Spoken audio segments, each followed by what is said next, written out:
वल्लभ गिरिवरधारी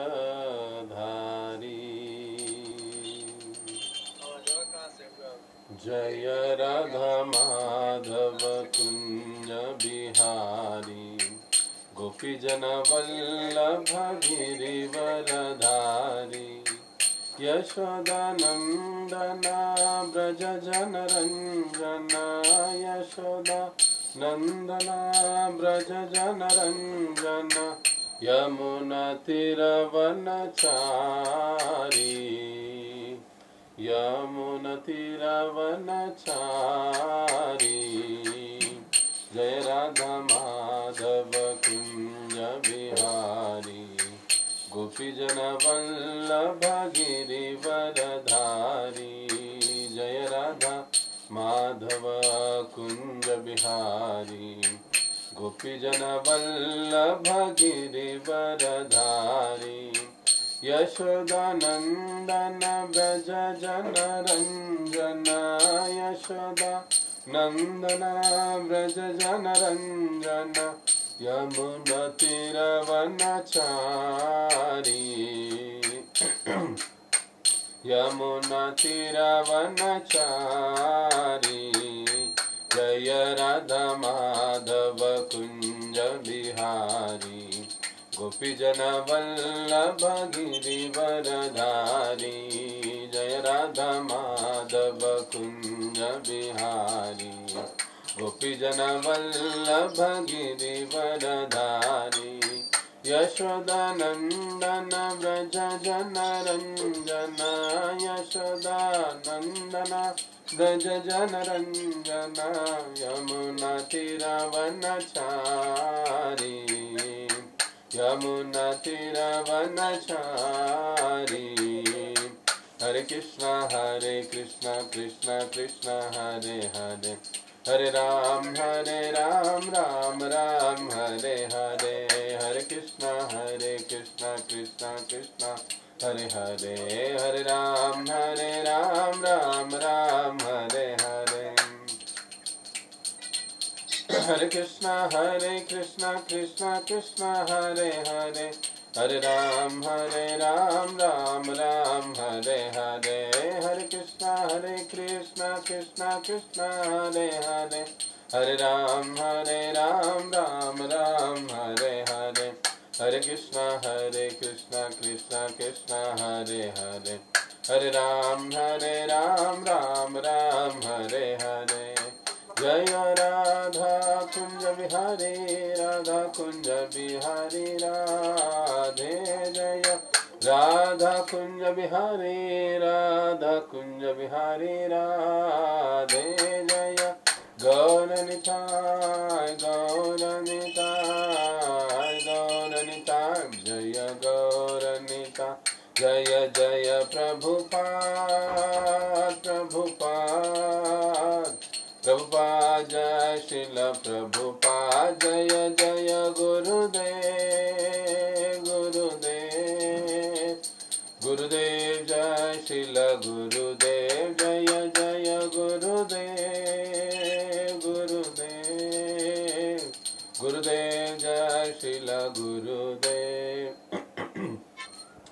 बोलो कलियुग पावन से हरिनाम संकीर्तन की जय श्री श्री राधा कुंज बिहारी भगवान की जय श्री श्री निताय गौर सुंदर भगवान की जय जगत गुरु श्री न प्रभुपाद की जय।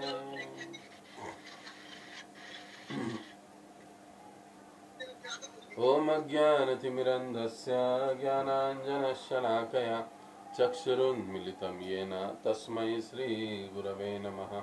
श्री चैतन्य मनोभीष्टं स्थापितं येन भूतले स्वयं रूप कदा मह्यं ददाति स्वपदान्तिकं वन्देऽहं श्रीगुरौ श्रीयुतापदकमलं श्रीगुरून् वैष्णवांश्च श्रीरूपं साग्रजातं सहगना रघुनाथान्वितं तं सजीवं साद्वैतं सावधूतं परिजनसहितं कृष्णचैतन्यदेवं श्रीराधा कृष्णपादान् सहगना ललिता श्रीविशाखान्वितांश्च नमः ओं विष्णुपादाय कृष्णपृष्ठाय भूतले श्रीमते भक्तिवेदान्त स्वामिन् इति नामिने नमस्ते सारस्वते देवे गौरवाणी प्रचारिणे निर्विशेषा शून्यवादी पाश्चात्य देशतारिणे नमो महावदन्याय कृष्ण प्रेम प्रदायते कृष्णाय कृष्ण चैतन्य नामिने गौरतिषे नमः। हे कृष्ण करुणा सिंधो दीनबंधो जगत्पते गोपेश गोपिका कांत राधा कांत नमस्तुते। तप्त कांचन गौरांगी श्री राधे वृंदावनेश्वरी ऋषभानुसुते देवी प्रणमामि हरिप्रिय।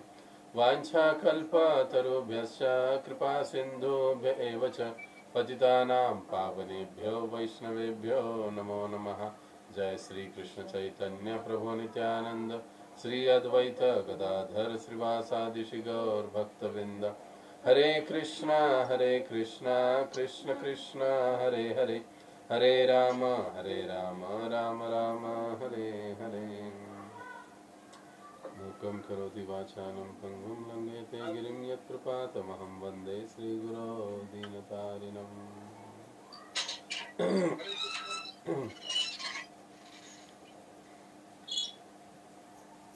वृंदावन के जो सर्गोस्वामी हैं उनके चरणों में नमन अर्पित करेंगे। नाना शास्त्र विचारणैक निपुनो सद्धर्म संस्थापको लोकानां हितकारिणो त्रिभुवने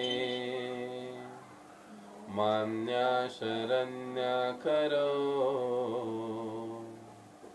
राधा कृष्ण पदारविंद भजना नंदेन मत्तालिको वंदे रूप सनातनो रघुयुगो श्रीजीव गोपालको।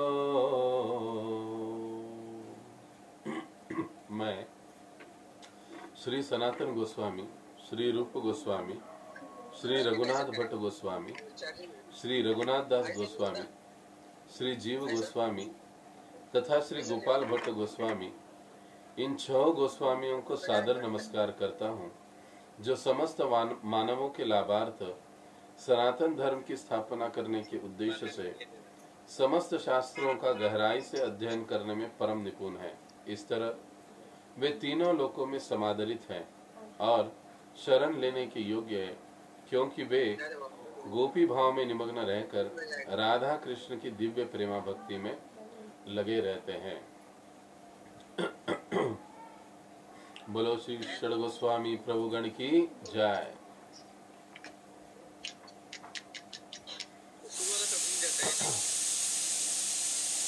आज की भक्ति रसामृत कक्षा में आप सभी भक्तों का हार्दिक स्वागत है।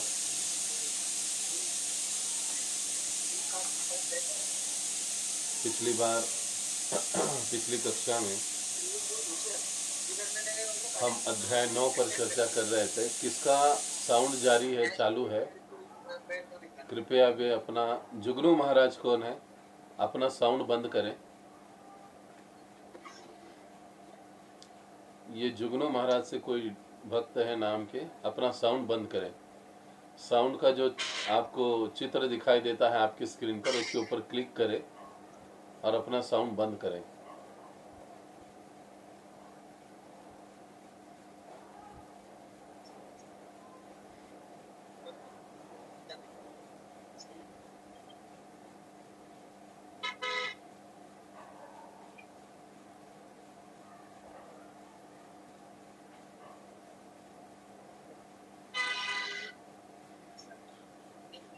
हरे कृष्णा कृष्णा कृष्णा हरे हरे, हरे राम राम राम हरे हरे, हरे कृष्णा कृष्णा कृष्णा हरे हरे, हरे राम।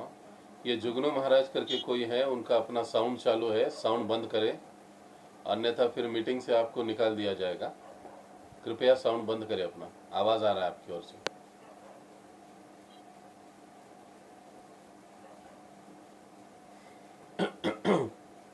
तो अध्याय 9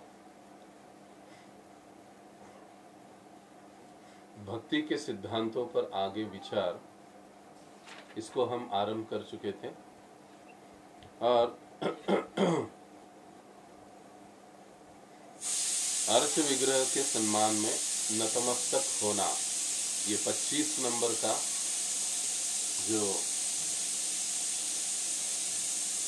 भक्ति का अंग लक्षण है उस पर हम चर्चा कर चुके थे। नतमस्तक होने का मतलब है, जैसे पिछली बार हमने देखा कि भगवान के समक्ष प्रणाम करना, दंडवत करना। और अक्सर हम लोग जो दंडवत प्रणाम करते हैं, विग्रहों को अपने बाएं ओर रखकर, बायां यानी लेफ्ट हैंड की ओर, लेफ्ट हैंड में रखते हुए हम लोग दंडवत प्रणाम करते हैं और इसी प्रकार से प्रणाम करना चाहिए। क्योंकि ऐसे कहा जाता है, क्योंकि हमारा जो हृदय है वो लेफ्ट हैंड साइड में होता है, तो इसलिए हम लोग भगवान को जब प्रणाम करते हैं या प्रभुपाद जी को भी जब हम प्रणाम करते हैं विग्रहों को, तो हमें लेफ्ट हैंड साइड में उन्हें रखते हुए प्रणाम करना चाहिए। और दंडवत शब्द का मतलब क्या है? दंड का मतलब होता है लकड़ी और वत का मतलब होता है लकड़ी के समान। जैसे लकड़ी को अगर जमीन पर छोड़ दिया जाए, वो जैसे पूर्णतया फ्लैट होकर गिर जाती है, वैसे दंडवत प्रणाम हमको करना चाहिए। पूर्णतया जो प्रभु जी लोग होते हैं उन्हें अष्टांग दंडवत प्रणाम करना चाहिए, यानी पूरा लेटते हुए। अष्टांग दंडवत प्रणाम का मतलब होता है कि हमारे शरीर के 8 अंग, हमारे शरीर के 8 अंग जमीन को स्पर्श करने चाहिए। उसको कहा जाता है दंडवत प्रणाम या अष्टांग प्रणाम। तो उस प्रकार से प्रणाम होना चाहिए। अब 8 अंग का मतलब क्या है? एक हमारा माथा, दूसरा हमारा सीना, तीसरा हमारे हाथ, चौथा उदर, पांचवा हमारे घुटने, इस प्रकार से ठोड़ी, मस्तक पूरा, इस प्रकार से 8 अंग। हाथ भी पूर्णतया इस प्रकार से जुड़े हुए होते हैं, ऐसे रखकर या फिर ऐसे रखकर, कुछ तो हाथ में पकड़कर, जपमाला हाथ में पकड़े हुए, पुस्तक हाथ में पकड़े हुए, या और कोई चीज हाथ में, मोबाइल हाथ में पकड़कर दंडवत प्रणाम नहीं करना चाहिए। ये निषेध माना गया है। तो जो भगवान के सम्मान में नतमस्तक होना, तो नतमस्तक होना या दंडवत प्रणाम करने की भी एक विधि होती है।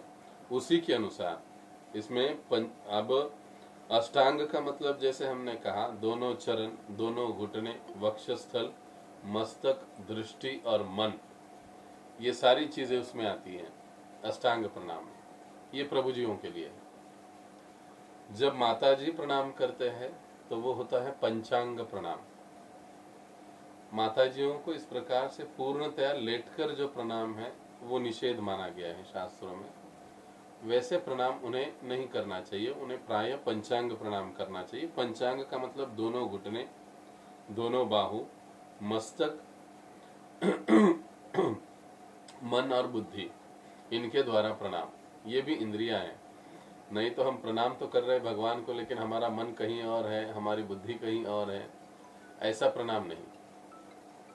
तो प्रणाम हमको पूर्णतया भगवान के समक्ष एकाग्र होकर अष्टांग रूप में या पंचांग रूप में प्रणाम करना चाहिए।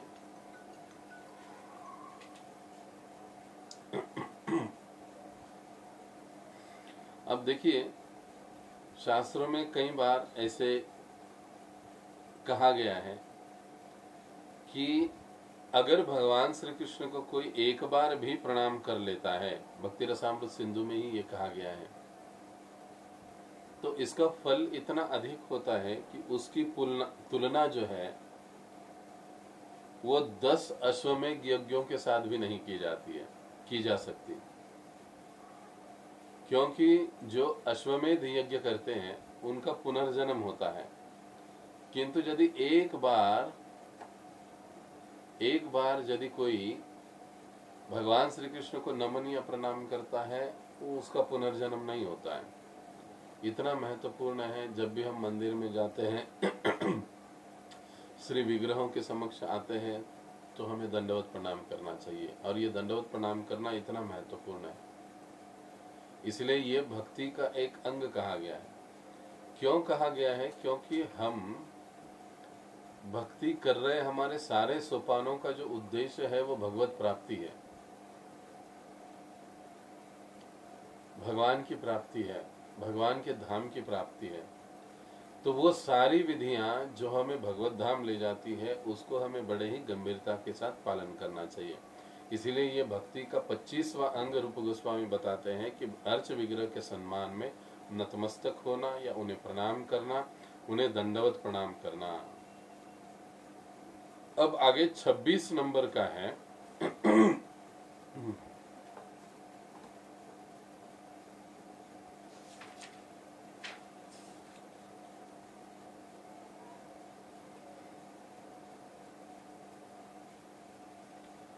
भगवान के स्वागत में खड़े होना। भगवान के स्वागत के लिए खड़े होना। अब आइए हम देखते हैं प्रभुपाद जी इसमें क्या कहते हैं। प्रभुपाद जी हमें ब्रह्मांड पुराण से एक श्लोक का अनुवाद सुनाते हैं कि भगवान के स्वागत के लिए खड़े होना, इसका क्या फल होता है, क्यों खड़े होना चाहिए। ब्रह्मांड पुराण में कहा गया है, जो व्यक्ति भगवान की रथ यात्रा उत्सव का दर्शन करता है और फिर भगवान की अगवानी यानी स्वागत करने के लिए खड़ा हो जाता है, वह अपने शरीर में से समस्त प्रकार के पाप फलों को धो देता है। देखिए कितना महत्वपूर्ण है कि जो व्यक्ति जब भगवान का रथ यात्रा चलता है, जगन्नाथ जी का रथ यात्रा होता है, या कई बार हम लोग गौर निताई जी के साथ नगर संकीर्तन निकालते हैं, तो ऐसी स्थिति में जब भी विग्रह हमारे समक्ष आते हैं, भगवान हमारे समक्ष आते हैं, तो उनके स्वागत में, उनकी अगवानी के लिए हमें खड़े होना चाहिए। खड़े होकर, अब आप कहोगे प्रभु जी हम लोग तो खड़े ही होते हैं, लेकिन ये अन्य लोगों की दृष्टि से कहा गया है कि जो नगर संकीर्तन में सम्मिलित नहीं है, अपने घरों में है, बालकनी में है, बाहर है, इधर है, उधर है, तो ऐसे इनके सम्मान में खड़े होना चाहिए और खड़े होकर भी प्रणाम करना चाहिए। अब यहाँ पर बात श्री विग्रहों की गई है, लेकिन जब वरिष्ठ वैष्णव होते हैं, हमारे गुरु होते हैं, हमारे गुरुजन होते हैं, उनके भी समक्ष आते ही अगर हम बैठे हुए हैं तो तुरंत उनके सम्मान के हेतु हमें उठकर खड़ा हो जाना चाहिए। ऐसे नहीं कि वे आए हैं, हम लोग बैठे हैं, अपना जप करना जारी है या हमारा कुछ अन्य कार्यकलाप चालू है, भले ही वो सेवा ही क्यों ना हो, लेकिन फिर भी जैसे ही हमारे समक्ष या वो सामने आते हैं, सामने से जा रहे हैं, तो हमें उनके सम्मान में खड़े होना चाहिए। खड़े होकर भी उन्हें प्रणाम करना चाहिए। सामने आते हैं तो एटलीस्ट पंचांग प्रणाम तो करना ही चाहिए, अष्टांग प्रणाम भी करना ही चाहिए, लेकिन साथ ही साथ उनके सम्मान में उठकर तुरंत खड़े भी होना चाहिए। क्यों? क्योंकि ऐसा करने से भगवान बड़े प्रसन्न होते हैं और जो भक्त होता है उसकी भक्ति में वृद्धि होती है।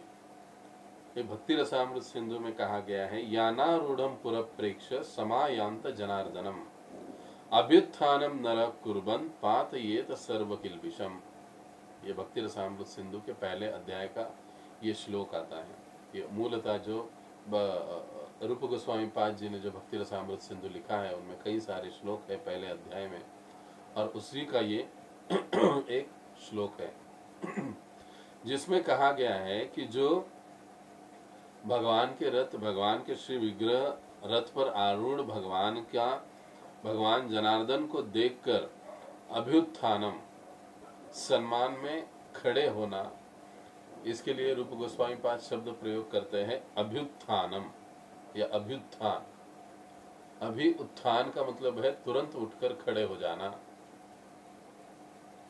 या सम्मान के साथ, आदर के साथ, श्रद्धा के साथ उठकर खड़े हो जाना।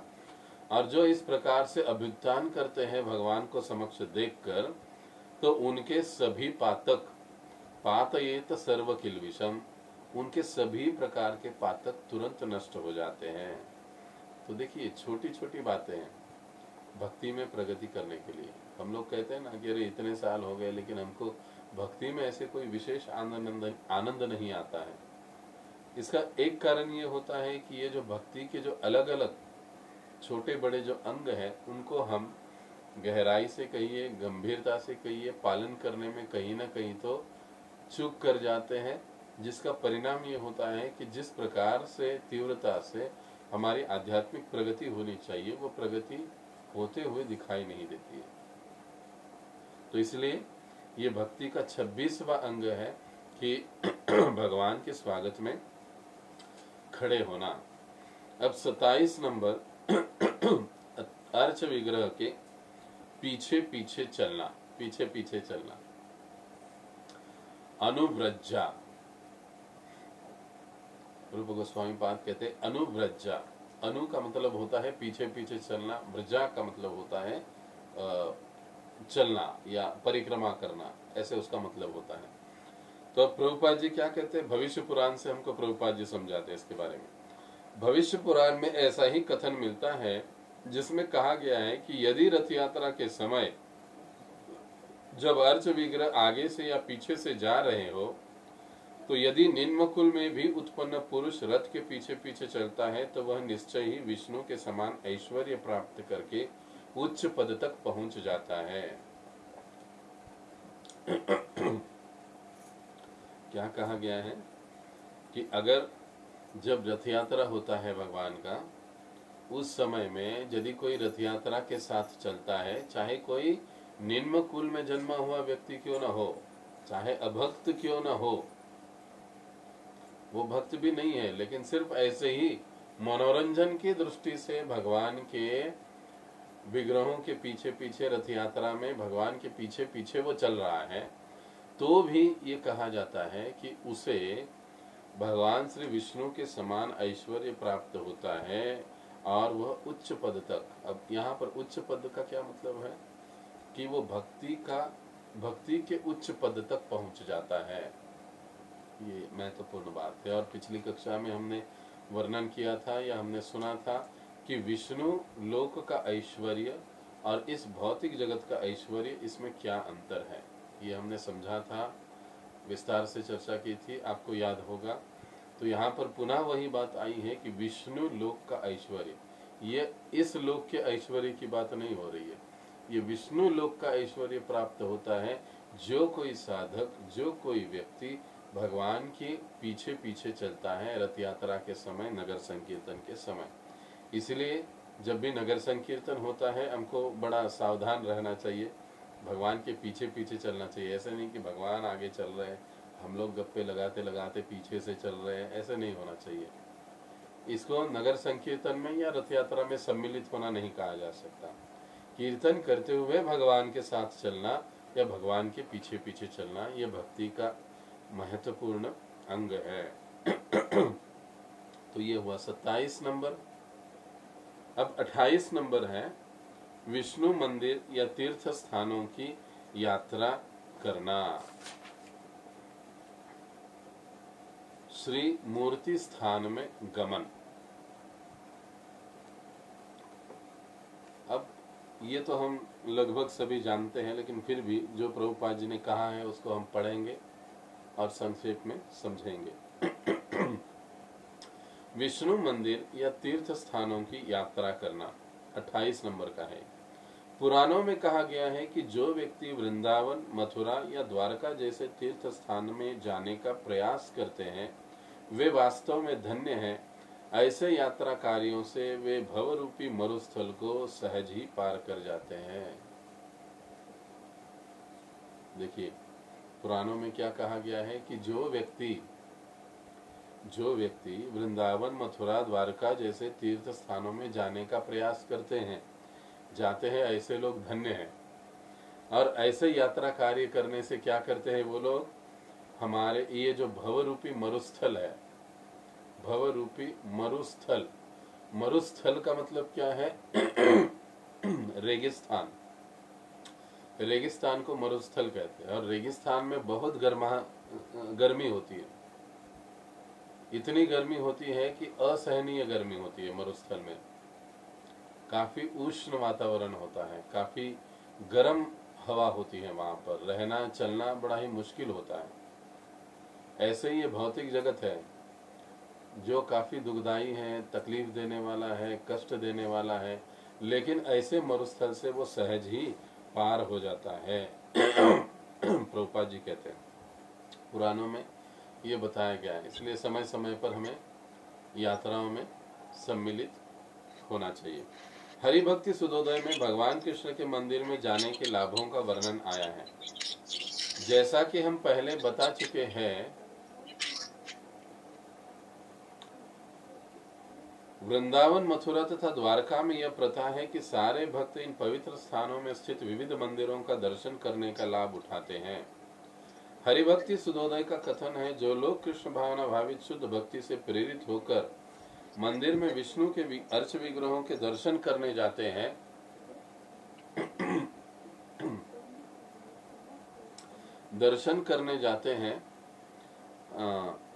क्षमा करिए, वे अपनी माता के गर्भ रूपी बंदी गृह में पुनः प्रवेश करने से मुक्ति पा लेते हैं। देखिए, जो भी ऐसे तीर्थ स्थानों में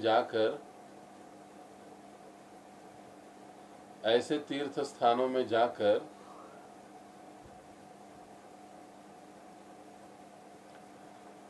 भगवान के जो विग्रह है या अलग अलग जो मंदिर है, उन मंदिरों में जाकर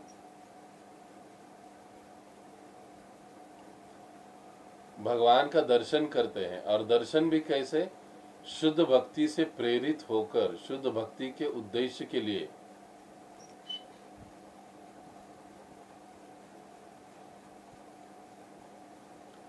ऐसा प्रेरित होकर जो भगवान का दर्शन करते हैं,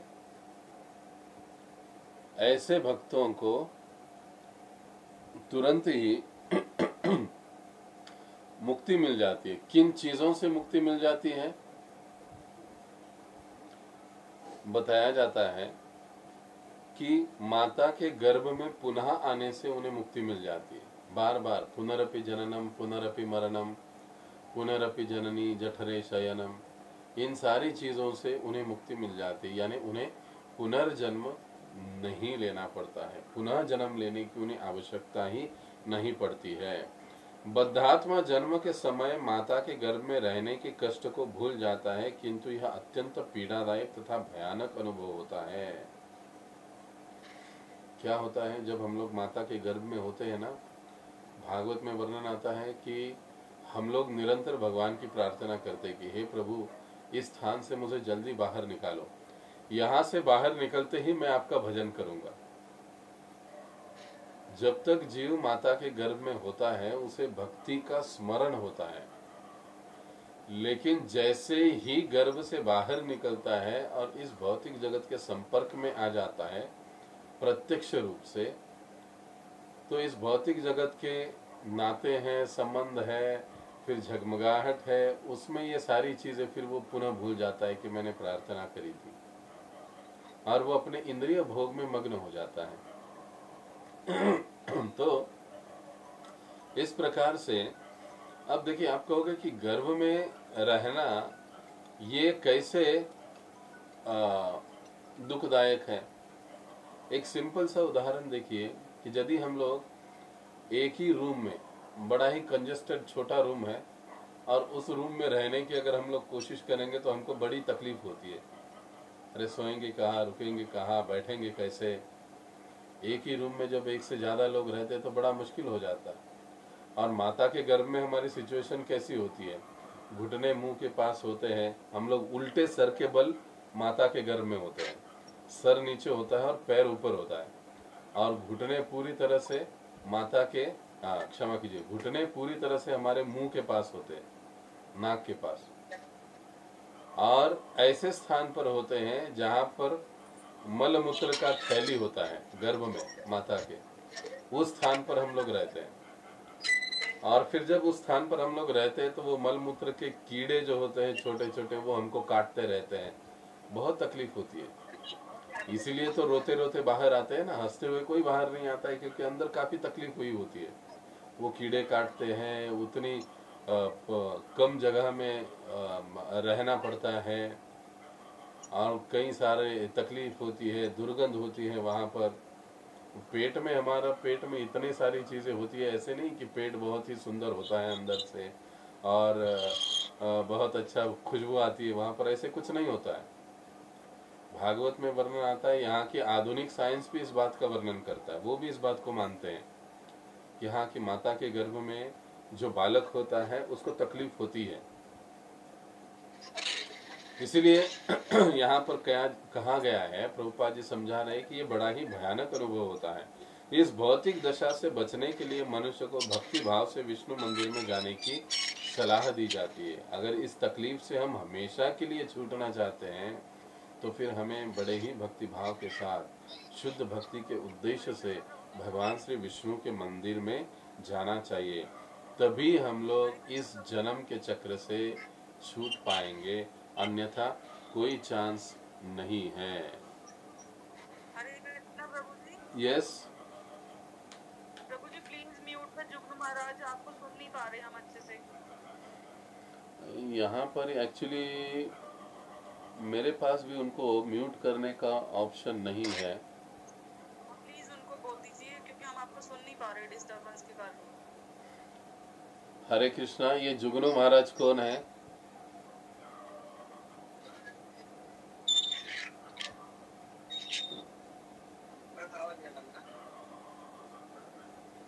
आपके साउंड पर आप क्लिक कीजिए और बंद करिए।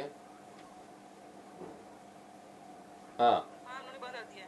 हाँ, बंद हो गया। हरे कृष्णा कृष्णा कृष्णा हरे हरे, हरे राम राम राम हरे हरे। अब तो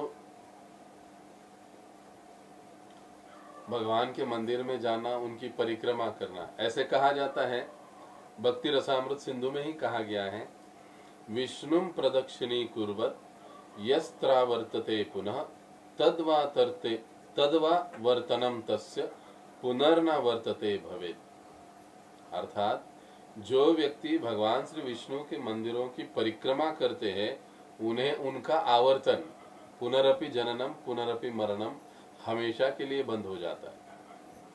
इसलिए तीर्थ स्थान में जाना, वहां पर जाकर भगवान के मंदिरों में दर्शन करना भक्ति भाव के साथ, और उन मंदिरों की परिक्रमा करना, ये बड़ा ही महत्वपूर्ण है, क्योंकि इन परिक्रमा करने से हमारी जो 84 लाख योनियों की परिक्रमा है वो छूट जाती है। तो ये हुआ 28 नंबर, विष्णु मंदिर या तीर्थ स्थानों की यात्रा करना। उसी प्रकार से परिक्रमा करना, ये 29 नंबर है, क्षमा करें मैंने अगला ले लिया। हरि भक्ति सुदोदय में कहा गया है कि जो व्यक्ति विष्णु के अर्च विग्रह की परिक्रमा करता है वह इस जगत में बारंबार जन्म मृत्यु के चक्र से छूट जाता है। बद्धात्मा अपने अस्तित्व के कारण बारंबार जन्म तथा मृत्यु के माध्यम से परिक्रमा करता रहता है। इसका निवारण मंदिर में अर्च विग्रह की परिक्रमा करने से आसानी से हो जाता है। जन्म मृत्यु की जो परिक्रमा है जो हम लोग कर रहे हैं, उससे अगर छूटना है तो फिर हमें भगवान की परिक्रमा, भगवान के मंदिरों की परिक्रमा हमें करनी चाहिए। भारत में वर्षा ऋतु के 4 महीने जुलाई, अगस्त, सितंबर तथा अक्टूबर मासों में चातुर्मास्य उत्सव मनाया जाता है, जिसका शुभारंभ श्रावण मास से होता है। इन 4 महीनों में एक स्थान से दूसरे स्थान की यात्रा करके कृष्ण भावनामृत का प्रचार प्रसार करने वाले साधु पुरुष सामान्यतः किसी एक स्थान पर, विशेषतः किसी तीर्थ स्थान में जाकर टिक जाते हैं। इस अवधि में कुछ विशेष विधि विधानों को दृढ़ता से पालन करना होता है। स्कंद पुराण में कहा गया है कि यदि कोई इस अवधि में विष्णु मंदिर की कम से कम 4 बार परिक्रमा कर ले तो यह समझा जाता है कि उसने सारे ब्रह्मांड की यात्रा कर ली है। ऐसी परिक्रमा से ऐसे समस्त पवित्र स्थानों का दर्शन हो गया समझा जाता है जहां से होकर गंगा नदी बहती है, और चातुर्मास्य के विधानों का पालन करने से भक्ति पद शीघ्र प्राप्त हो जाता है। तो वैसे ये चातुर्मास्य का पालन करना, हम सभी भक्त इस बात को जानते हैं कि अलग अलग चातुर्मास में विधि नियम होते हैं। इनमें से एक है कि हमें प्रयास करना चाहिए कि तीर्थ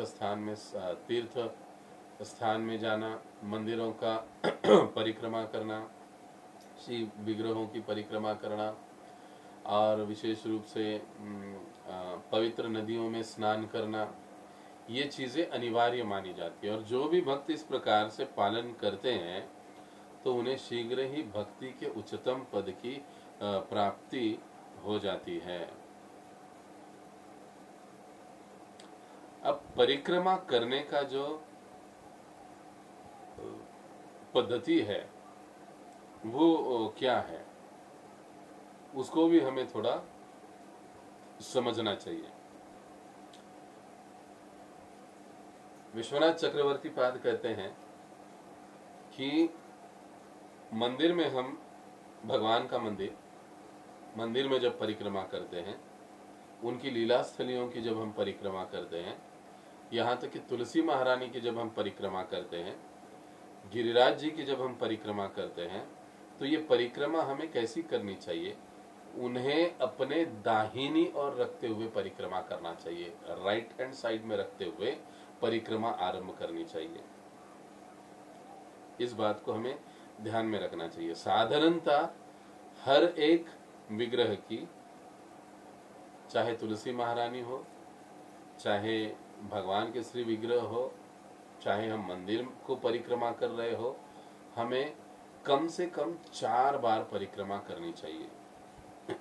यह हरिभक्ति सुधोदय में कहा गया है। कई बार कई स्थान में केवल 3 बार परिक्रमा करते हैं, लेकिन 3 बार न करते हुए, क्योंकि हम हरिभक्ति सुधोदय को एक प्रमाण के रूप में देखते हैं, तो हमें हर समय सुबह जब मंगल आरती के समय तुलसी प्रदक्षिणा करते हैं हम, तो 4 बार करनी चाहिए। विग्रहों की परिक्रमा यदि कर रहे हैं तो दाहिनी ओर रखते हुए 4 बार, तुलसी महारानी की प्रदक्षिणा कर रहे हैं तो दाहिनी ओर रखते हुए 4 बार। इस प्रकार से हमें प्रदक्षिणा करनी चाहिए। और जो इस प्रकार से परिक्रमा करता है, प्रदक्षिणा करता है, उसे पुनः इस जन्म मृत्यु का परिक्रमा नहीं करना पड़ता है, उस चक्र से वो मुक्त हो जाता है। तो ये हुआ 29 नंबर कि विष्णु मंदिर की परिक्रमा करना। और अब 30 नंबर है कि अर्चना। अर्चना का मतलब हुआ पूजन।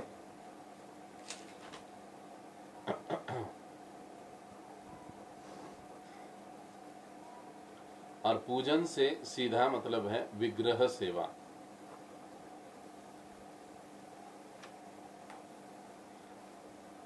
विग्रह सेवा ये गृहस्थों के लिए इंद्रिय नियंत्रण करने का सबसे महत्वपूर्ण साधन है। दूसरे नंबर पर आता है तुलसी सेवा। तुलसी का ध्यान रखना, तुलसी को प्रणाम करना, घर में तुलसी का सेवा करना यथासंभव, ये 2 साधन गृहस्थों के लिए प्रभुपाद जी ने बहुत महत्वपूर्ण बताया। क्योंकि गृहस्थ जो होते हैं, हम लोग अनेक इंद्रिय विषयों के संपर्क में रहते हैं हर समय। इंद्रिय भोग, इंद्रिय विषयों के संपर्क में हम लोग रहते हैं। और यदि इन इंद्रिय भोगों के विषयों से हम विरक्त होना चाहते हैं, दूर होना चाहते हैं, तो फिर हमें ये विग्रह सेवा और तुलसी सेवा का मार्ग हमें अपनाना चाहिए। तो अर्चनम के लिए प्रभुपाद जी हमको क्या समझाते हैं, उसको एक बार हम पढ़ेंगे। अर्चना का अर्थ है मंदिर में श्री विग्रहों की पूजा करना। इसे संपादित करने से इसकी पुष्टि होती है कि मनुष्य शरीर नहीं अपितु आत्मा है।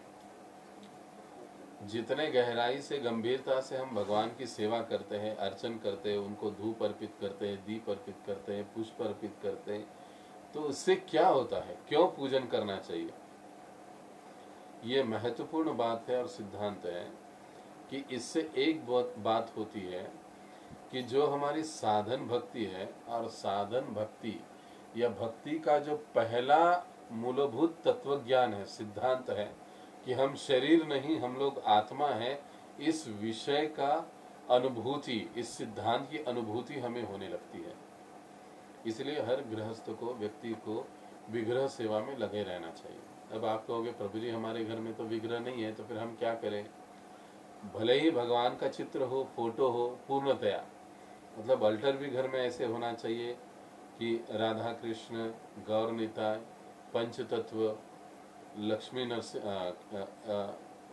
नरसिंह भगवान, फिर अपने इष्ट गुरुदेव का चित्र, फिर परंपरा का चित्र, फिर षड गोस्वामी, ऐसा पूर्णतया अल्टर होना चाहिए। अल्टर में तुलसी महारानी छोटा सा, ये होना चाहिए। अल्टर में सारा पूजन सामग्री, शंख, जल का पात्र, पंचदीप आदि, ये सारी चीज़ें हमारे पास होनी चाहिए। मोर पंख, चामर, ये चीज़ें होनी चाहिए। ऐसा पूरा हमारा जो भी इस्कॉन का, हमारी परंपरा का जो भी स्टैंडर्ड है, उस स्टैंडर्ड के अनुसार हमारे घर में अल्टर होना चाहिए। और यदि एक साथ नहीं हम कर सकते तो आहिस्ता आहिस्ता हमें एक एक एक एक चीज़ को बढ़ाना चाहिए। कई बार होता है कि नवसिखिए भक्त होते हैं, उनके घर में एक ही फोटो होता है, तो प्रयास करना चाहिए फिर दूसरा गौर निताय का फोटो भी ले लें। उसके बाद प्रयास करना चाहिए कि हम नरसिंह भगवान का भी फोटो ले लें, फिर पंचतत्व का भी ले लें। अगर हमने अपने गुरुदेव का चयन कर लिया है तो उनका भी फोटो ले सकते हैं। अपने वरिष्ठों को पूछकर, अपने काउंसलर को पूछकर उनका भी पूजन हम कर सकते हैं। हाँ, और परंपरा का चित्र होना चाहिए, षड गोस्वामी प्रभुगण का चित्र होना चाहिए। इसे पूर्ण अल्टर कहा जाता है, वेदी कहा जाता है। अगर इनमें से एक भी अगर हमारे पास नहीं है तुलसी महारानी के साथ, तो फिर वो अपूर्ण सेवा कही जाती है। तो ज़्यादातर हमें प्रयास करना चाहिए। तो फिर जिन भक्तों के, मेरे घर में भी अभी तक फोटो ही है, चित्र ही है, लेकिन उसको उसी प्रकार से सेवा करना चाहिए जैसे हम विग्रहों की आरती करते हैं। 7 बार पूरे सर्वांग से धूप अर्पित करना, दीप 4 बार, 2 बार, 3 बार और फिर सर्वांग से 7 बार, इस प्रकार से अर्पित करना। वस्त्र अर्पित करना, जल अर्पित करना। जल अर्पित करते हैं तो सबसे पहले माथे पर 3 बार और फिर सर्वांग से 4 बार, क्षमा कीजिए, सर्वांग से 7 बार अर्पित करना। इस प्रकार से हर वस्तु को अर्पण करने की विधि दी गई है जो हमें वैष्णव आचार संहिता में मिलती है।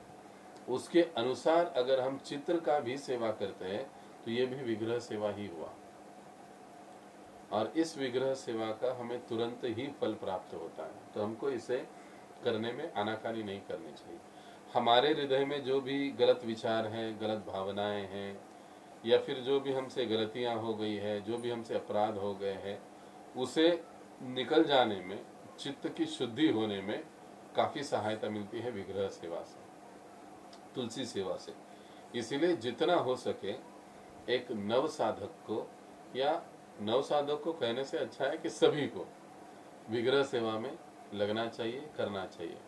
अब कई बार होता है कि घर में अनेक सदस्य भक्त हैं, तो फिर हम समय समय का, आज हमने किया, कल तुम करो, परसों वो करेंगे, परसों कोई और करेगा। तो ऐसी सेवा में हम लोग बच्चों को भी समाविष्ट कर सकते हैं। उनको भी कह सकते हैं, अरे भाई भगवान के लिए पानी बदल दो, भगवान के अल्टर से फूलों को निकाल दो, भगवान के सामने अगरबत्ती जला दो, भगवान को चामर कर दो। बच्चों को भी उसमें आप जोड़ सकते हो। ऐसा नहीं कि हम अकेले को ही करना है। अब कई बार ये होता है कि घर में कभी कभी हम लोग सोचते हैं, अरे हम लोग तो भक्त हैं, हमारा दीक्षा हुआ है, या हम लोग सब कर रहे हैं, बाकी के घर वाले कुछ नहीं करते हैं, तो फिर उनको कैसा सेवा देंगे। नहीं नहीं, अगर हमारे घर में फोटो है तो आप उनको भी उस सेवा में लगाइए। स्वयं से ही उनका चित्त शुद्धि होगा और वो भक्ति के पथ पर आगे चलेंगे, आगे बढ़ेंगे।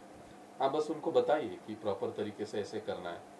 गलती होगी, गलती करेंगे, चिल्लाइए नहीं, गुस्सा मत कीजिए, प्रेम से समझाइए। एक बार गलती करेंगे, 2 बार करेंगे, तीसरी बार सही हो जाएगा।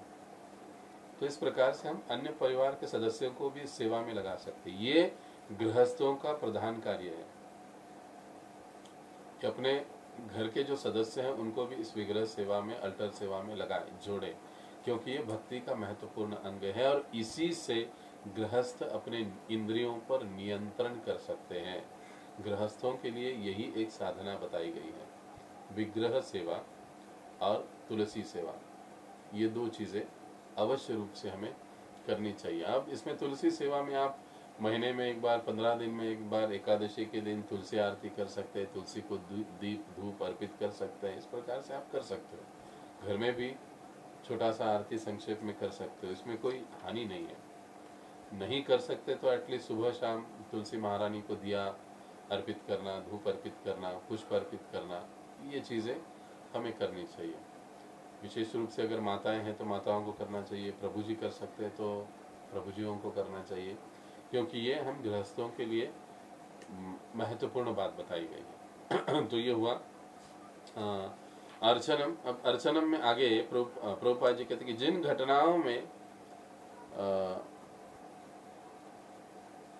हाँ, श्रीमद् भागवत में यह बताया गया है कि किस प्रकार कृष्ण के घनिष्ठ मित्र सुदामा एक ब्राह्मण के घर जाते हुए अपने आप से कह रहे थे कि कृष्ण की पूजा अर्चना करने से ही मनुष्य स्वर्ग का ऐश्वर्य, मुक्ति, ब्रह्मांड के समस्त लोकों में श्रेष्ठता, इस जगत के सारे ऐश्वर्य तथा योग शक्ति प्राप्त कर सकता है।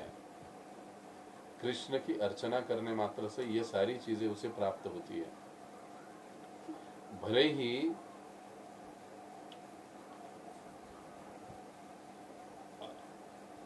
हमको वर्तमान समय में इसकी अनुभूति नहीं हो रही है, या ये कह सकते हैं कि कम अधिक रूप में अनुभूति हो रही है, लेकिन यथा समय, यथा संभव, यथा शक्ति हमको आहिस्ता आहिस्ता ये सारी चीजें विग्रह सेवाओं के माध्यम से प्राप्त हो जाती है। इसलिए हमको दृढ़ता से विग्रह सेवा में, तुलसी सेवा में लगे रहना चाहिए। और ये मतलब एक प्रकार से चैलेंज है। एक प्रवचन में सुन रहा था, अगर कोई गृहस्थ भक्त अपने मन को नियंत्रित नहीं कर पाता है, बहुत उसे साधना भक्ति में तकलीफ हो रही है, तो उसे निश्चित रूप से तुलसी सेवा और विग्रह सेवा में अपने आप को जोड़ लेना चाहिए। अगर वो ऐसे करता है तो कुछ ही दिनों में वो अपने चित्त में परिवर्तन देख सकता है। कुछ ही दिनों में, ये चैलेंज वाली बात है, कुछ ही दिनों में, बशर्ते वो सारी चीजें श्रद्धा के साथ ठीक विधि से हमें करनी चाहिए, तो इसका फल हमें भी उसी प्रकार से तुरंत प्राप्त होता है। जिन घटनाओं से सुदामा ने ये वचन अपने आप में कहे थे वे इस प्रकार है। श्री कृष्ण ने अपने मित्र सुदामा को आदेश दिया था कि वह किसी ब्राह्मण के घर जाकर कुछ भोजन मांग लाए। ब्राह्मण लोग एक महान यज्ञ कर रहे थे। श्री कृष्ण ने सुदामा से कहा कि तुम जाकर उनसे कहो कि कृष्ण तथा बलराम भूखे हैं और कुछ भोजन चाहते हैं। जब सुदामा वहां गए तो ब्राह्मणों ने कुछ भी देने से मना कर दिया, किंतु ब्राह्मण पत्नियों ने जब सुना श्री कृष्ण को कुछ भोजन चाहिए तो उन्होंने तुरंत भोजन की बहुत सी स्वादिष्ट प्लेटें दे दी और वे भगवान श्री कृष्ण को भोजन पहुंचाने के लिए स्वयं चली गई। विष्णु रहस्य में भी कहा गया है कि इस लोक में जो भी व्यक्ति विष्णु की पूजा में संलग्न है वह आसानी से वैकुंठ लोक अर्थात ईश्वर के नित्य आनंदमय साम्राज्य को प्राप्त कर लेता है। देखिए, विग्रह सेवा का इतना महात्म्य है, तो इसलिए हमको हर भक्त को यथासंभव अपनी क्षमता शक्ति के अनुसार विग्रह सेवा में अपने आप को लगाना चाहिए हमें। अब पंचरात्र विधि या पंच पूजन किसे कहा जाता है, या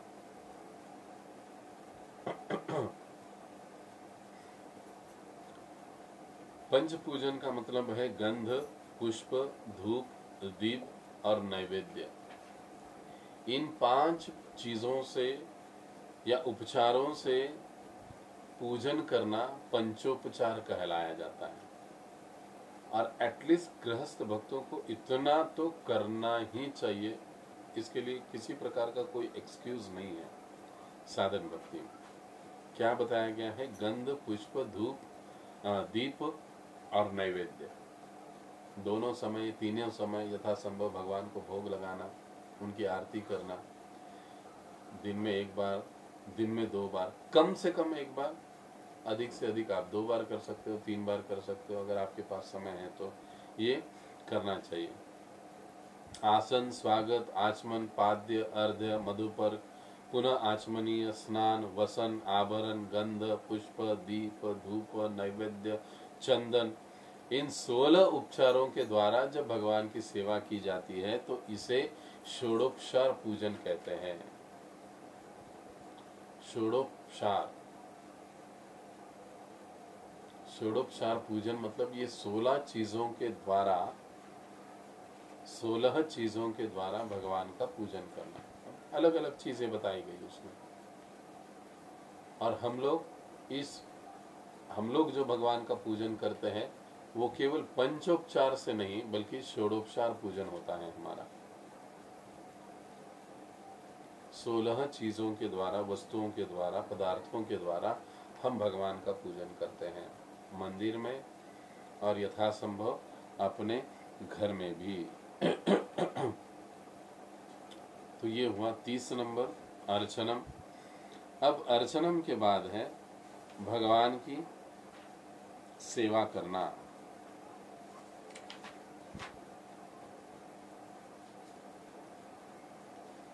अब इसका तात्पर्य बहुत बड़ा है, फिर भी हम इसको जितना भी हो सके हम पढ़ेंगे। प्रभुपाद जी कहते हैं, विष्णु रहस्य में कहा गया है, जो व्यक्ति भगवान की सेवा का वैसा ही प्रबंध करता है जैसा कि राजा के लिए उसके सेवक करते, तो वह मृत्यु के बाद निश्चित रूप से कृष्ण के धाम को जाता है।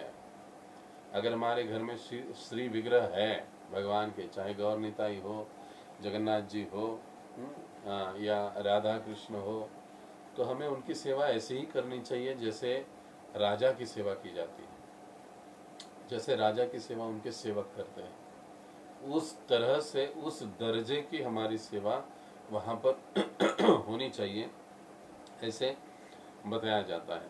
और जब कोई भक्त इस प्रकार से सेवा करता है तो ये बताया जाता है विष्णु रहस्य में कि ऐसा व्यक्ति, ऐसा साधक, वो निश्चित रूप से भगवान के धाम को, गोलोक को प्राप्त कर लेता है। वस्तुतः भारत के मंदिर शाही महलों, राजभवनों की तरह लगते हैं। वे सामान्य भवन नहीं होते, क्योंकि कृष्ण की पूजा उसी तरह की जानी चाहिए जिस तरह राजा की पूजा उसके महल में की जाती है। अतएव वृंदावन में सैकड़ों मंदिर हैं जिसमें अर्च विग्रह की पूजा राजा के समान की जाती है। नारदीय पुराण में कहा गया है, यदि कोई भगवान के मंदिर में कुछ भी क्षण रुकता है तो उसे निश्चय ही ईश्वर का दिव्य धाम प्राप्त होता है। भगवान के मंदिर में जाकर वहां पर रुकना, ऐसे नहीं कि बस भगवान को ऐसे ऐसे कर लिया और तुरंत वहां से निकल आ गए, तो ऐसे नहीं, बल्कि कुछ समय वहां पर रुकना, बैठना, भगवान के श्री विग्रहों का पूर्णतया भागवत के विधि के अनुसार उनका दर्शन करना, ये महत्वपूर्ण बात है। भगवान का दर्शन करना, इसको भी भगवान अपनी सेवा समझते। देखिए भगवान कितने दयालु, यानी भगवान को देखना, अगर हम लोग भगवान को देखते हैं तो भगवान ये समझते हैं कि ये मेरी सेवा कर रहा है, इतने भगवान दयालु है। तो हमको उस प्रकार से, उस सेवा के भाव से हमें भगवान का भी दर्शन करना चाहिए। निष्कर्ष यह निकलता है कि समाज के धनी पुरुषों को सुंदर मंदिर बनवाने चाहिए और उनमें श्री विष्णु पूजा का प्रबंध करना चाहिए, जिससे लोग ऐसे मंदिरों को देखने के लिए आकृष्ट हो और उन्हें भगवान के समक्ष नाचने या भगवान नाम कीर्तन करने या भगवान नाम सुनने का अवसर प्राप्त हो सके। इस तरह हर व्यक्ति को ईश्वर के धाम तक जाने का अवसर प्राप्त हो सकेगा। दूसरे शब्दों में, एक सामान्य व्यक्ति भी ऐसे मंदिर में जाकर सर्वोच्च वर प्राप्त कर सकता है। एक सामान्य व्यक्ति भी ऐसे मंदिर में जाकर, क्षमा करें, सर्वोच्च वर प्राप्त कर सकता है। उन भक्तों के विषय में तो कहना ही क्या, जो पूर्णतया कृष्ण भावना भावित होकर ईश्वर की सेवा में निरंतर लगे रहते हैं। जो निरंतर कृष्ण सेवा में लगे रहे हैं, उनकी तो बात ही और है। वो तो सहज ही भगवान के धाम को प्राप्त करेंगे। लेकिन जो भगवान के मंदिर को निर्माण करने के लिए मदद करता है, भगवान का मंदिर निर्माण करता है, भगवान के विग्रहों की स्थापना करके वहां पर पूजा अर्चन विधि के लिए सारी सुविधाओं को प्रदान करता है, ऐसा व्यक्ति भगवान को अत्यंतिक प्रिय होता है। विष्णु पुराण में ये बात कही गई है। इसलिए ये बड़ा महत्वपूर्ण है। हर भक्त को अपने जीवन में कम से कम एक मंदिर तो बना ही देना चाहिए और एक विग्रह की स्थापना कर ही देनी चाहिए सार्वजनिक रूप से, कि जहाँ पर भक्त लोग आकर, कोई सर्वसाधारण लोग आकर वहाँ पर भगवान का नाम सुन सके, भगवान की कथाओं को सुन सके, भगवान की लीलाओं को समझ सके, भगवान का साक्षात्कार कर सके।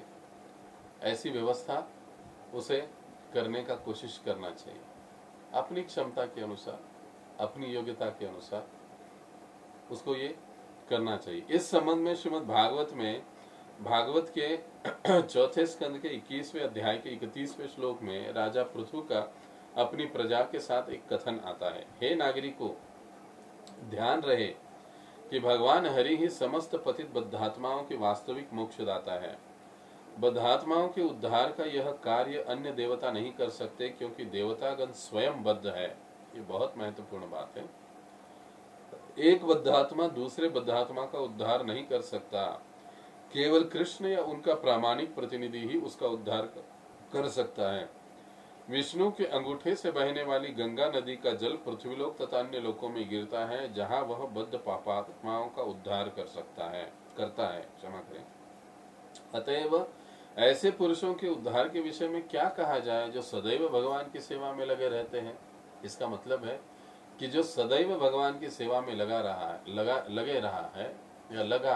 हुआ है, वो वास्तविक रूप से मुक्त ही है।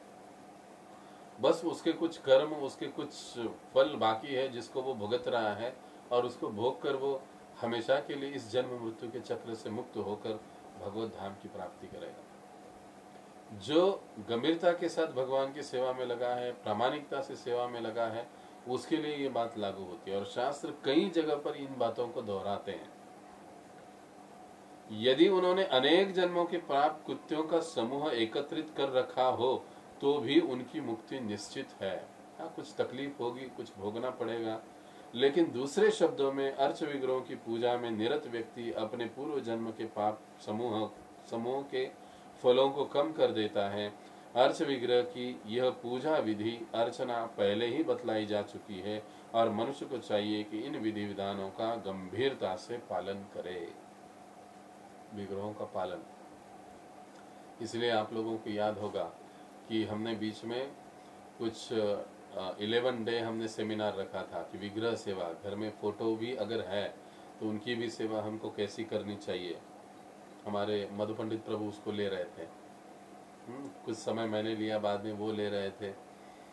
तो हमने वो क्यों चालू किया था? क्योंकि हम गृहस्थ भक्तों को इसकी आवश्यकता है, विग्रहों की सेवा कैसी करनी चाहिए। और रेफरेंस के लिए आप लोग वैष्णव आचार संहिता में जो भाग है विग्रह सेवा, उसको आप पढ़ सकते हो। उसमें सारा डिटेल्स आपको मिलेगा, कैसे भगवान को विश्राम देना है, कैसे भगवान को जागृत करना है। भले ही आपके पास फोटो ही क्यों ना हो, लेकिन उसको भी विश्राम देना, उनको भी जगाना, ये कार्य हमें करना चाहिए विग्रह समझते हुए। जैसे मैं भी अपने घर में, हम लोग भी करते हैं। तो इससे क्या होता है कि हम कई बार ऐसा भाव होता है कि अरे फोटो तो है, चल जाता है, क्या होता है उसको, विग्रह थोड़ी ना है। विग्रह के लिए बहुत नियम होते हैं। कई बार इतना कैजुअली हम लोग सोच रखते हैं, अरे फोटो तो है, चल जाता है, कुछ ठीक ठाक उसको सफाई की नहीं की, वैसे ही रख दिया, छोड़ दिया, आदि आदि वो हो जाता है। कई बार थोड़ा सा केयरलेसनेस आ जाता है। लेकिन नहीं, जब हम ये समझते हैं कि ये फोटो नहीं, ये विग्रह है, और उसी तरह से सेवा करने का जब प्रयास करते हैं, तो एक तो विग्रह सेवा की प्रैक्टिस भी हो जाती है हमारी पहले ही, और दूसरी बात हमारा उनके साथ आदान प्रदान भी वैसे ही होने लगता है। तो ये जो भगवान की सेवा करना है, विग्रह सेवा एक भक्ति का महत्वपूर्ण अंग है।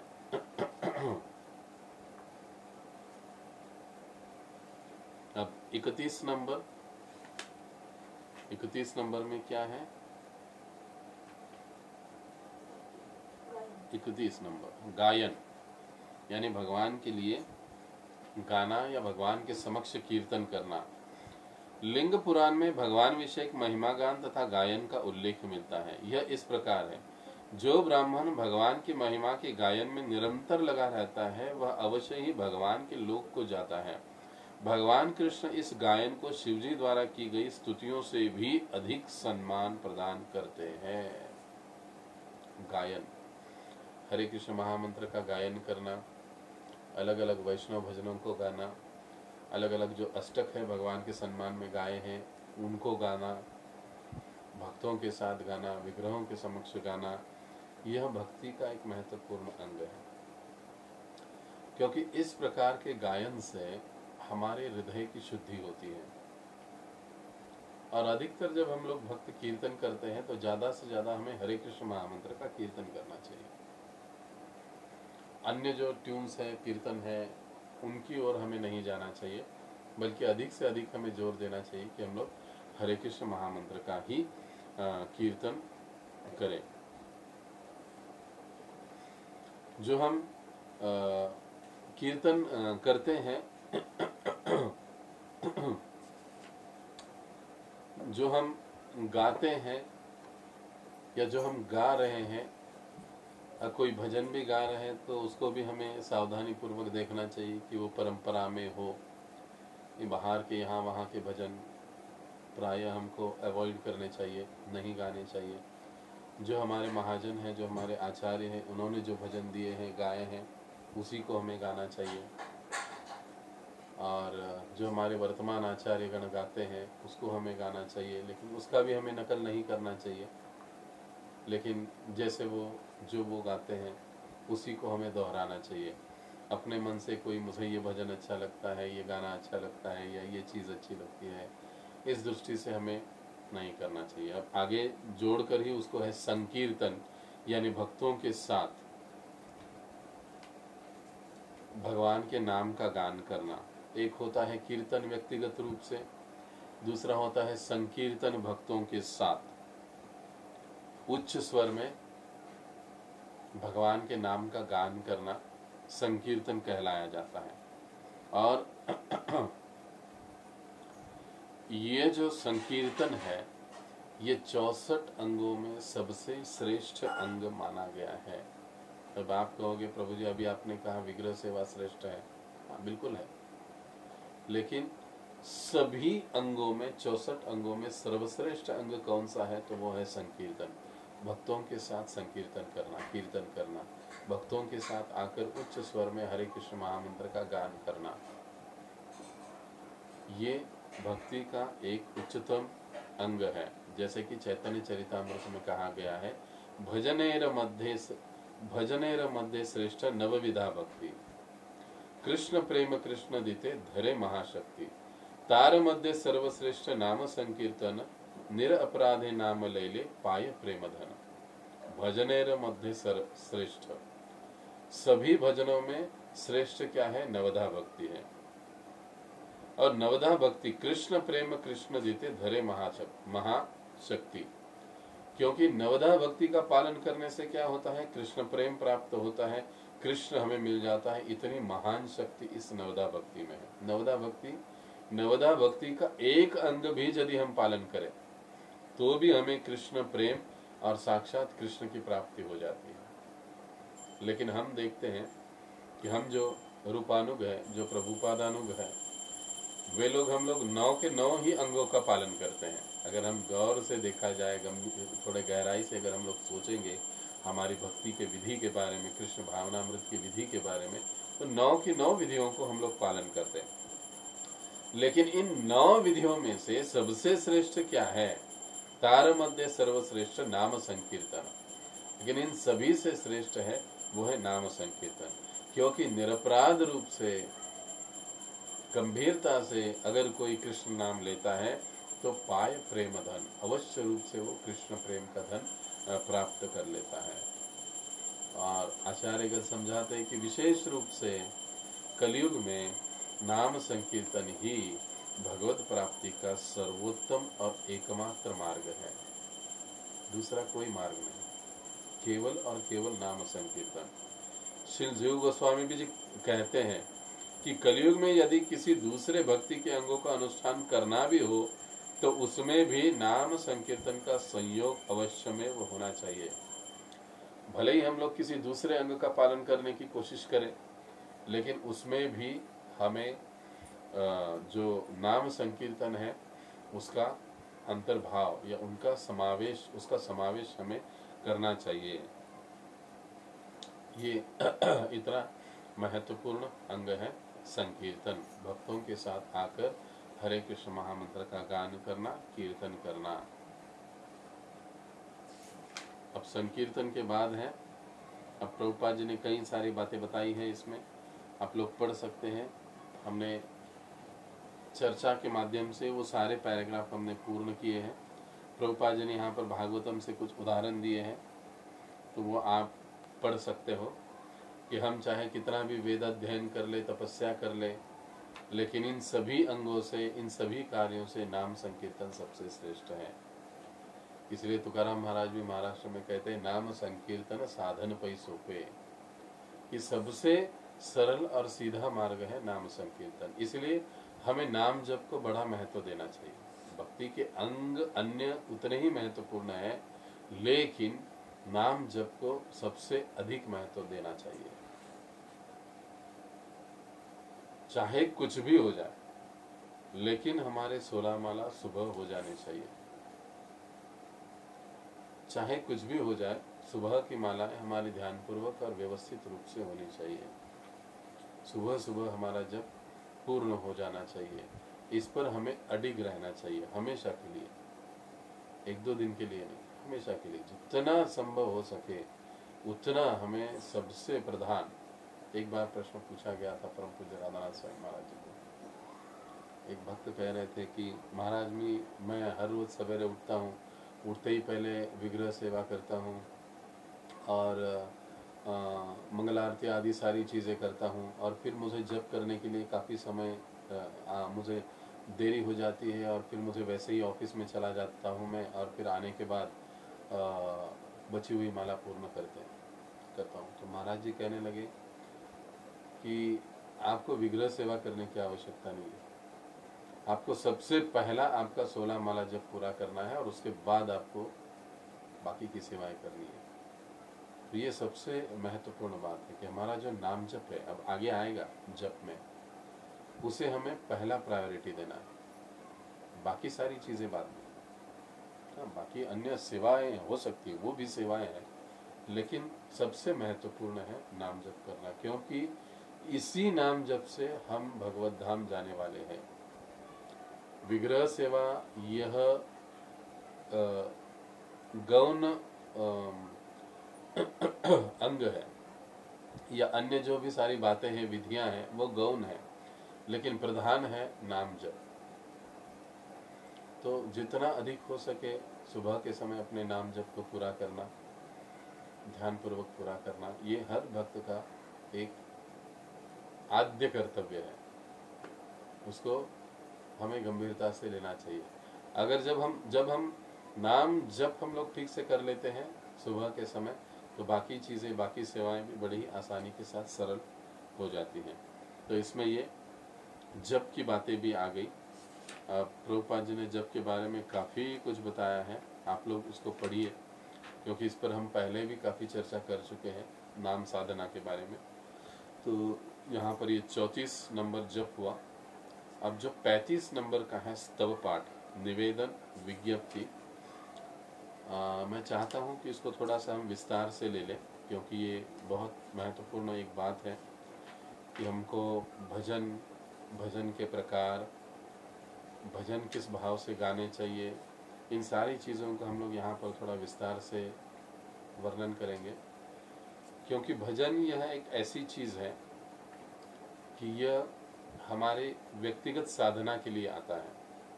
हम घर में बैठे हैं, भजन गा रहे हैं, ये हमारा व्यक्तिगत साधन भक्ति है।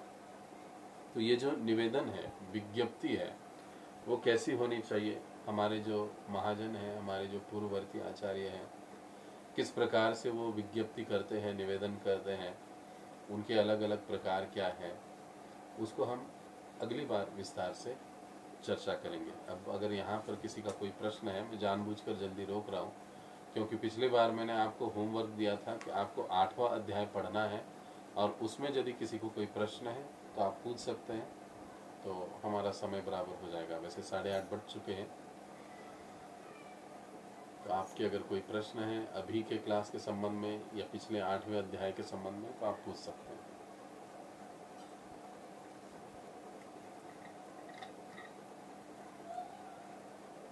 हरे कृष्णा प्रभु जी, दंडवत प्रणाम। दंडवत प्रणाम नाविक प्रभु जी, बोलो कैसे हैं आप? हाँ बोलिए प्रभु जी।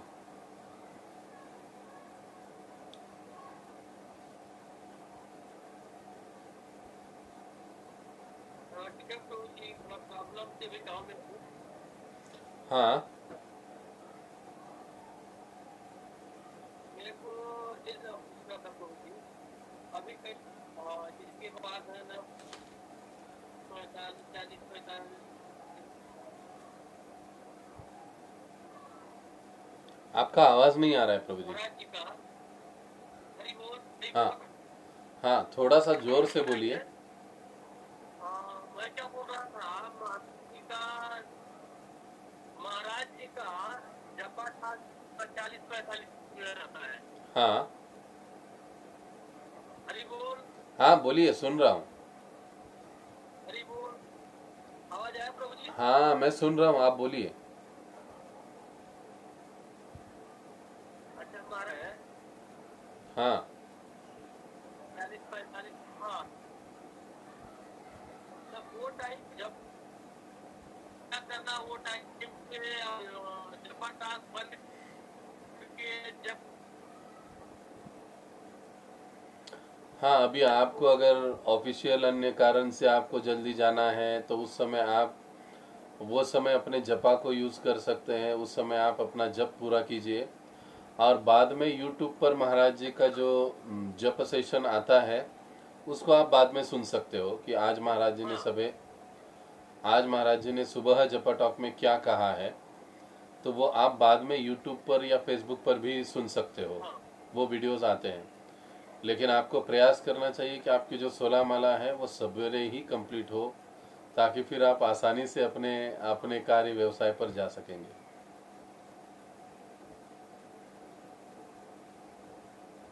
धन्यवाद प्रभु जी। ओके।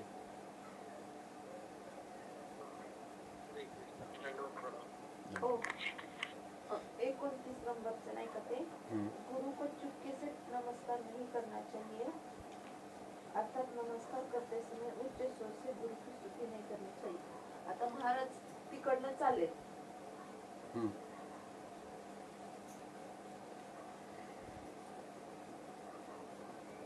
हाँ महाराज तिकडनं चाललेत आणि आपण पाहिले महाराजांना, पण महाराजांनी आपल्याला पाहिलं नाही। मग आपण दंडवत प्रणाम करतो तेव्हा मग आपण तो गुरुंना न सांगताच नमस्कार झाला ना। हाँ, अब माता जी का, हमारे लक्ष्मण की माता जी का प्रश्न, माँ का प्रश्न है कि 8वें अध्याय में जो 29 नंबर का जो नियम है कि गुरु को चुपके से प्रणाम नहीं करना चाहिए, और उनके समक्ष जाकर प्रणाम करते हुए उनकी उच्च स्वर से स्तुति करनी चाहिए।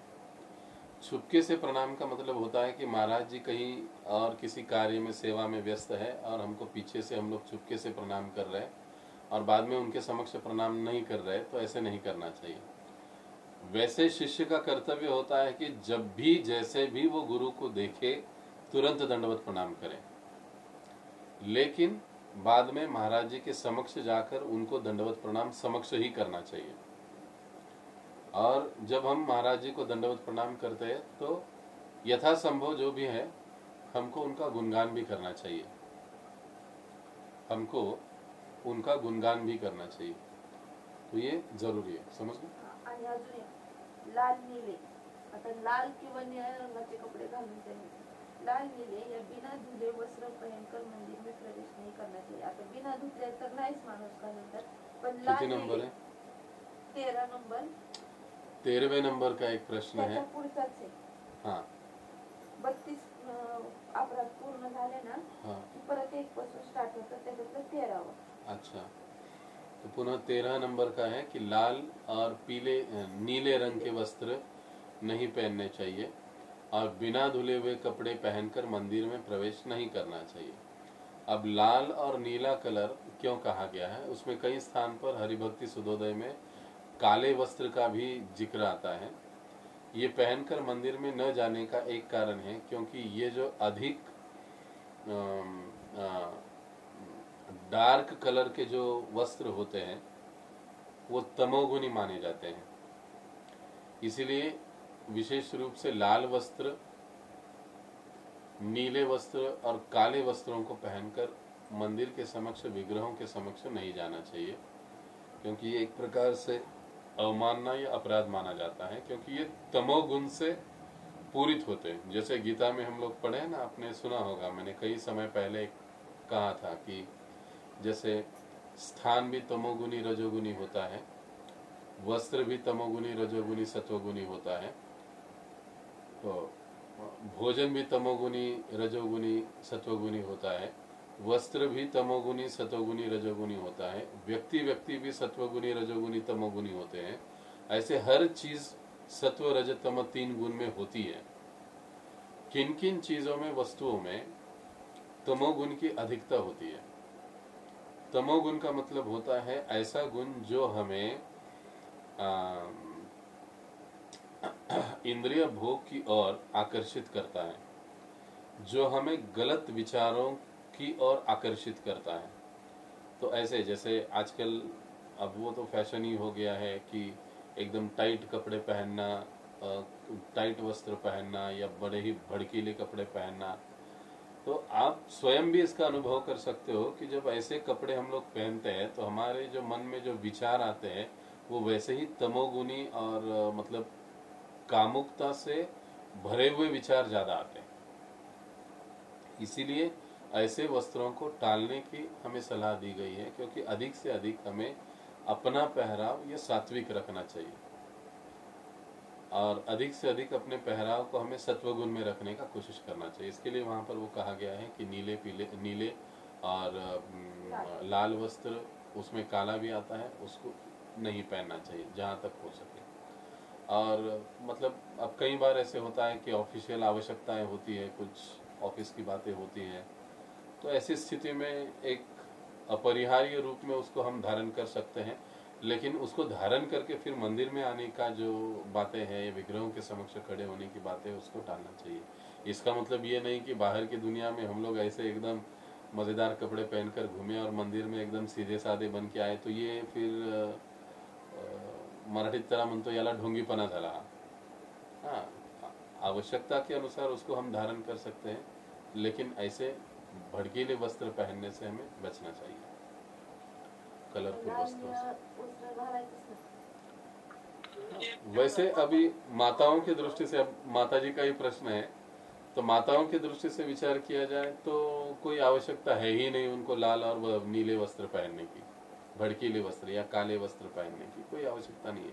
लेकिन अगर प्रभुजियों के लिए, अगर वर्किंग माताजीज हैं, उनके लिए कभी कभी ऑफिस में कुछ डेज होते हैं, कलर डेज होते हैं, कुछ आजकल बहुत सारी चीज़ें चलती है, तो ऐसी अपरिहार्य स्थिति में अगर हमको पालन करना पड़ता है तो ठीक है भाई, उतने पुरता हम लोग उतने समय के लिए उसको कर ले और बात छोड़ दे, लेकिन उसको अपने जीवन का एक भाग बनाने का प्रयास नहीं करना चाहिए।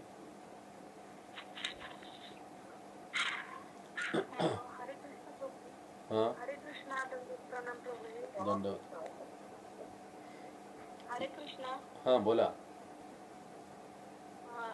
मला एक प्रश्न विचारायचा होता की म्हणजे भगवंत श्रेणीचे जर भक्त जर असेल, 2 भक्त समोरासमोर उभे असतील, पण आदरयुक्त एकाने जर समजा दुसऱ्याला दंडवत केला, अगदी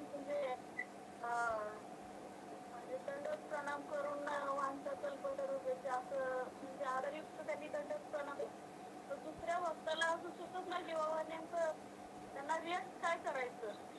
तर अशी माझ्यावर परिस्थिती आली, तेव्हा मी अगदी म्हणजे बाजूला मी सरकून एकदम बाजूला झाले. अशा परिस्थितीत काय करायला पाहिजे बरं? हाँ, माता जी का प्रश्न है कि जब दो भक्त आपस में एक दूसरे को दंडवत करने लगे या कर रहे हैं, तो फिर ऐसी स्थिति में कोई तीसरा भक्त उनको देख रहा है तो उसको क्या करना चाहिए? ऐसी स्थिति में उनको भी तसं नव्हतं. हाँ तसं नव्हतं. दोन भक्त एकाच श्रेणीतले आहेत.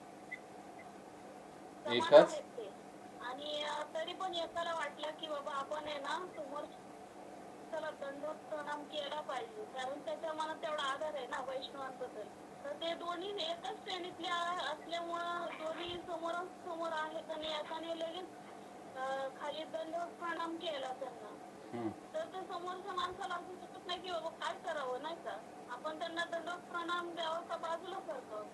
तर माझ्यासमोर अशी स्थिती झाली की मी लगेच बाजूला सरकले. तर हे योग्य आहे का? नहीं। योग्य काय करायला पाहिजे? हाँ, अगर कोई हमें आकर दंडवत प्रणाम कर रहा है, भले ही वो हम एक ही लेवल पर है, लेकिन अगर कोई हमको दंडवत प्रणाम करता है तो जवाब में हमें भी उनको दंडवत प्रणाम करना चाहिए। हमें भी उनको दंडवत प्रणाम करना चाहिए, बाजू नहीं हटना चाहिए, बल्कि दंडवत प्रणाम करना चाहिए।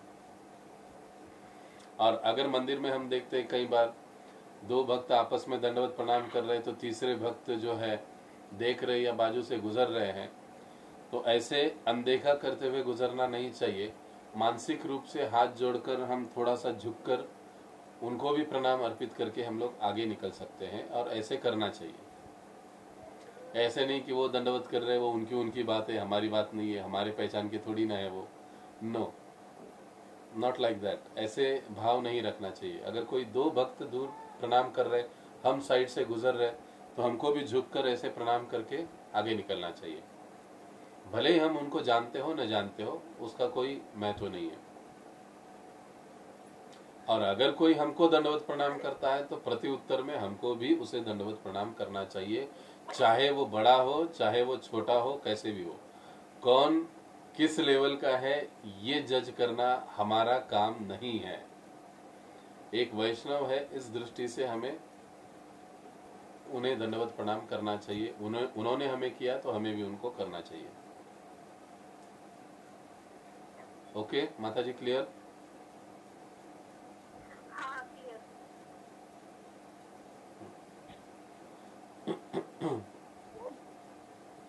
प्रभु जी, हाँ। प्रश्न है. हरि बोल. हाँ बोलिए।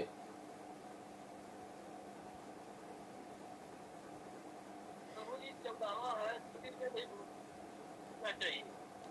आपका आवाज नहीं आ रहा है। फिर में नहीं घुसना चाहिए. सब देखने के पश्चात मंदिर में नहीं. प्रभु जी, सब देखने के बाद मंदिर में नहीं घुसना चाहिए. हाँ हरि बोल. हाँ, समझ गया। हाँ, सब देखने के बाद मंदिर. जी बिल्कुल। तो अपन अगर घर से निकले कुंज में जाने के लिए क्या, तो क्या करना अपन? ओके, मैं समझ गया। प्रभु जी का ये प्रश्न है कि जो विधि बताई गई है 8वें अध्याय में कि शव को या शव यात्रा देखने के बाद मंदिर में प्रवेश नहीं करना चाहिए। इसका प्रमुख कारण है कि शव यात्रा देखने के बाद या जब हम शव को देखते हैं तो एक प्रकार से वो अपवित्रता हम पर भी आ जाती है। इसीलिए ऐसी स्थिति में हमें मंदिर में प्रवेश नहीं करना चाहिए, ऐसे बताया जाता है। अब मान लीजिए मंदिर दूर है, हम लोग घर में से निकले, मंदिर में फेस्टिवल है जाने के लिए, और अभी हम रास्ते में गए और रास्ते में हम देख रहे हैं एम्बुलेंस में कोई शव यात्रा चली गई है, या फिर सामने हमने किसी शव यात्रा को देखा, गाड़ी पर हम लोग चल रहे हैं। तो जब हम दूर से ही देख रहे हैं उसको, तो एक तो फिर हम लोगों को अपना रास्ता बदल देना चाहिए या पीछे रुकना चाहिए, उनको आगे जाने देना चाहिए। और अगर ऐसी स्थिति में हमने देख भी लिया तो फिर प्राय ये कहा जाता है कि हरे कृष्ण महामंत्र का उच्चारण करें और मंदिर में आ सकते हैं। जैसे कहा जाता है ना, ओम अपवित्र पवित्रो वाम सर्वावस्था गतो पिवाम यस्मरेत पुंडरीकाक्षो सब बाह्यभ्यंतर शुचि। कि चाहे अवस्था कैसी भी हो, पवित्र अपवित्र कितनी भी अपवित्र अवस्था क्यों न हो, लेकिन अगर कोई पुंडरीकाक्ष भगवान श्री हरि को स्मरण करता है तो वो स्वयं अंतर बाह्य रूप से शुद्ध हो जाता है। तो हमको इस प्रकार से फिर भगवान का ध्यान करके आगे जाना चाहिए, क्योंकि अब पुनः वापस जाना, घर में स्नान करना अगर ये संभव नहीं है तो भगवान का स्मरण करें, मंदिर में जाते ही अच्छे से हाथ पैर मुंह धोएं और उसके बाद ही अंदर प्रवेश करें। ये ध्यान में रखना चाहिए कि ऐसी स्थिति में जो फूल डाले जाते हैं शव के ऊपर, उसको हमें लांघना नहीं चाहिए। ऐसी स्थिति में उसको लांघ कर हमें मंदिर में नहीं जाना चाहिए। हमने दूर से देखा है, हमें दूर ही रुकना चाहिए, अपना रास्ता बदल कर भी हम मंदिर में आ सकते हैं। तो उसको थोड़ा सा हम स्थल काल परिस्थिति के अनुसार आगे पीछे कर सकते हैं। मुख्य उद्देश्य क्या है कि कथा को अटेंड करना। अगर ये जो बात है, क्योंकि हम कथा अटेंड करने जा रहे हैं, नाम संकीर्तन सुनने जा रहे हैं, तो सारी अपवित्रता वहीं पर नष्ट होगी। तो इसलिए ऐसे नहीं सोचना चाहिए कि नहीं नहीं अभी शव को मैंने देख लिया है तो मैं अभी मंदिर नहीं जाऊंगा, तो ये ठीक नहीं है। तो मतलब क्या प्रधान है और क्या गौण है, स्थल काल परिस्थिति के अनुसार हमें उसका निर्णय करने आना चाहिए।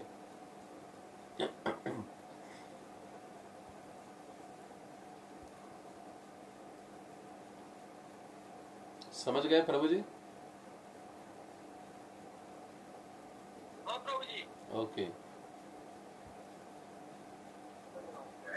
हरे कृष्णा प्रभु जी। हाँ बोलिए माता जी। हरे कृष्णा हाँ प्रभु जी। वैसे मैंने पढ़ा था एक इसमें कि लेडीज लोगों को, माता जी लोगों को दंडवत प्रणाम नहीं करना चाहिए करके। दंडवत प्रणाम, अष्टांग प्रणाम नहीं करना चाहिए, पंचांग प्रणाम करना चाहिए। उससे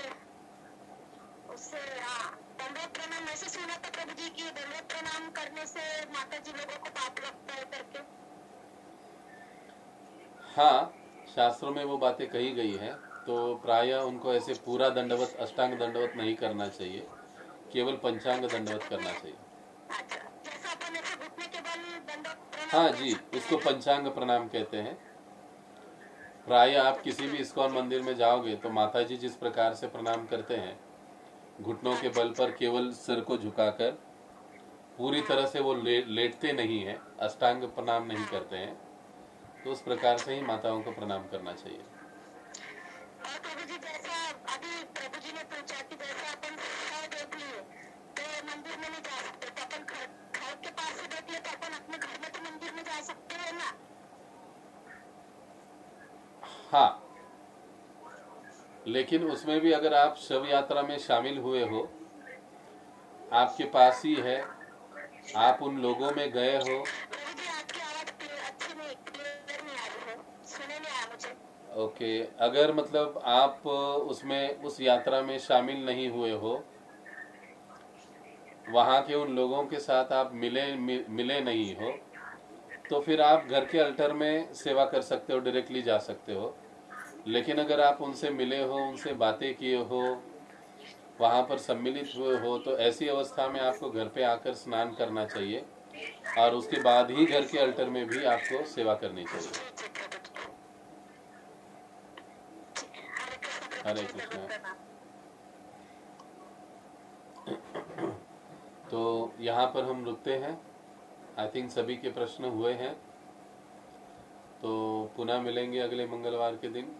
बहुत बहुत धन्यवाद। हरे कृष्णा। जगत गुरु श्रील प्रभुपाद की जय। अनंत कोटि वैष्णव वृंद की जय।